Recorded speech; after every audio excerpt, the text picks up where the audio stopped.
Myanmar গৃহযুদ্ধের কোপ ভারতে। মিজোরাম সীমান্ত অঞ্চলে বোমা বর্ষণ মায়ানমার বায়ুসেনার। 5,000-এর বেশি শরণার্থী আশ্রয় নিয়েছে মিজোরামের জোখাওতার সহ পার্শ্ববর্তী গ্রামে। প্রায় 7 দশক যাবৎ মায়ানমারে জ্বলছে গৃহযুদ্ধের আগুন। সেই আগুনের ফুলকি এসে পড়েছে ভারতেও। মায়ানমারের সেনার সরকারের বিরুদ্ধে প্রায় লড়াইয়ে নেমেছে দেশের আভ্যন্তরীণ কিছু জাতিগত সামরিক সংগঠন। কিছুদিন ধরে মায়ানমারের উত্তরাঞ্চলে সরকারের বিরুদ্ধে লড়াই চালাচ্ছিল তারা। ক্রমে সেই লড়াই ছড়িয়ে পড়ে গোটা দেশে। ভারতের সীমান্তবর্তী মায়ানমারের খাওমাওয়াই এবং রিখাওদার গ্রামে চলে গুলির লড়াই।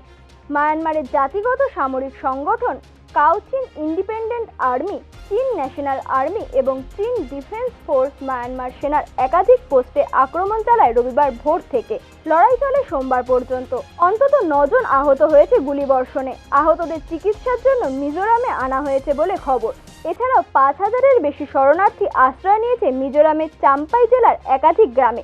এরপরই মিজোরাম সীমানা সংলগ্ন অঞ্চলে এবং মায়ানমারের খাওমাওয়াই এবং রিখাওদার গ্রামে বোমাবর্ষণ করেছে মায়ানমার বায়ুসেনা। ফলে মৃত্যু হয়েছে 8 জনের এবং আহত হয়েছে 19 জন। মিজোরামের সীমান্ত গ্রামগুলিতে আশ্রয় নিয়ে আছে মায়ানমারের একাধিক জাতিগত সামরিক সংগঠনের একদা সদস্যরা। পাক সীমান্তের পর আবারও অশান্ত হতে পারে উত্তর পূর্বাঞ্চল, আশঙ্কা দেশবাসীর। Bureau report, news now, Agartala.